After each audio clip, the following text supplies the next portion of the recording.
Um, Gary, globalization in general and technology in particular have pushed economic development, I think, faster and further than most people at least would have predicted, let's say 3 or 4 generations ago. The U.S. has gotten very much accustomed to being the center of economic gravity in the world. Where do you see the future of economic gravity? Well, I think the U.S. can remain a powerful economic nation. It depends on policies, of course, and some policies will work against that and some will favor it. But there's no question, even though the U.S. may remain the single most important nation, and that economically, the center of gravity, I think, of the world economy is shifting to Asia. And this is mainly because of the development of the two big countries of Asia, China and India, who were non-players. You mentioned several decades ago. They were non-players in the world economy several decades ago. China was stymied by communism, and so had very modest and erratic growth, including the Great Famine of the Great Leap Forward.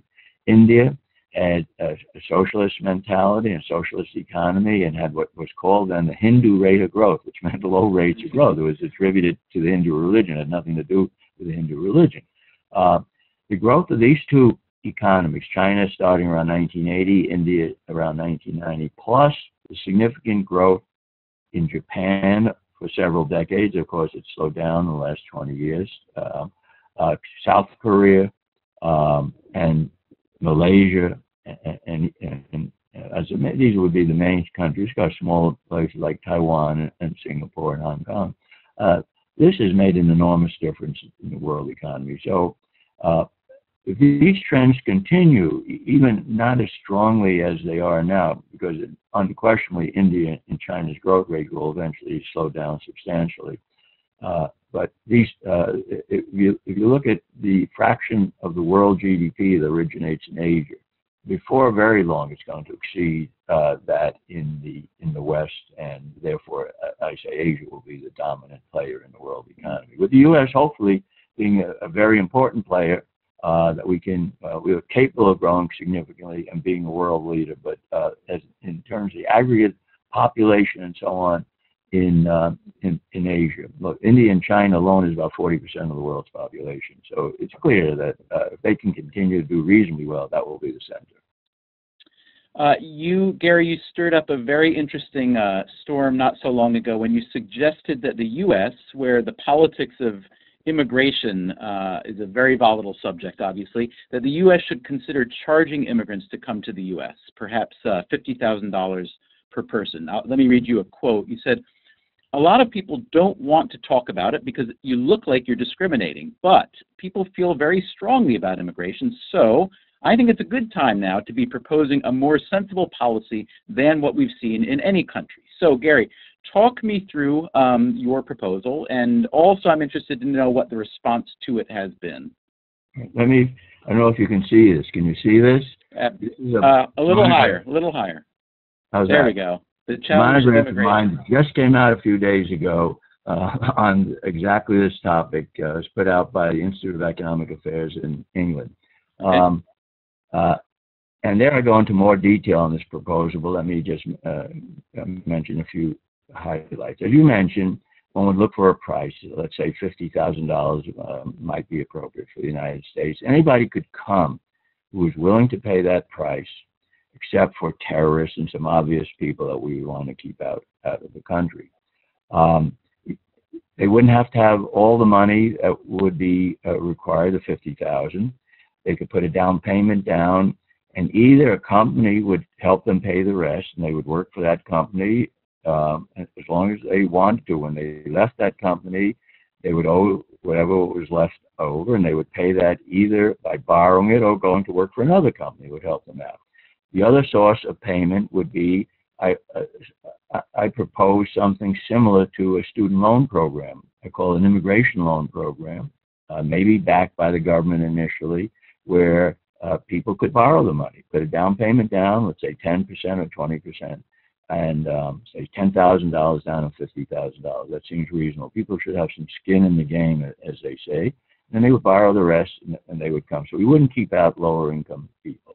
What we would do, however, would generally attract skilled people because they would gain the most from coming, so they'd be willing to pay the amount. Young people because they have a longer number of years to collect, and their children would collect and the like. People who really want to come to the country and are willing to pay for it, even if they're not very skilled, they're ambitious for their children and the like. People are willing to make a long-term commitment to the country. They want to stay here, and I think these are valuable immigrants to have who want to make not necessarily a permanent commitment, but a long-term commitment to the country. So if you look at all the attributes that we would like to see in among the quality of the immigrants, I think would meet that. And they would have several additional advantages. One, it would provide tax revenue for the U.S. So for 1 million people, roughly what numbers coming in legally in the United States in recent years, we're willing to pay $50,000 a year. That would be $50 billion, which would be a nice little sum to have added to revenues. It would reduce, therefore, the opposition to immigration because now it no longer could be said immigrants aren't paying, they're coming for a free ride and so on. They are paying under this proposal. So I think the opposition to immigration would not be eliminated, but it would be reduced. So I think we would have the political desire to take in more immigrants than we're taking in now, which I think would be very good for this country. So as far as I can see in almost every dimension, it's a winning proposal. You asked what's been the reception. Yeah, I can't say the political leaders have been rushing to introduce bills to push such a proposal. So, you know, with new ideas, my experience has been it takes a while. It takes the right environment, the combination of time for it to sink in, and the right political and economic environment where people say, this is the right way to approach the problem. So I think of the draft. I wrote a paper in the 50s on the case for legalizing the draft, eliminating the draft and going to a volunteer army. I thought it was well-reasoned, but it seemed so unlikely at that time politically. I just put it in the drawer and never published it. The Vietnam War came along. Circumstances changed, and people began to look to a voluntary army. Milton Friedman was out there. He was one of the great pioneers in that and many other areas. He was on the commission set up by President Nixon, a Gates Commission. He advocated it. We introduced it as a way of stopping the hostility to the draft that was a result of the Vietnam War. And there's no desire whatsoever now among the political leaders, among the military leaders to go back to the old system. Everybody agrees this has worked out extremely well. Mm-hmm. I think we went to this a voluntary immigration system with a price.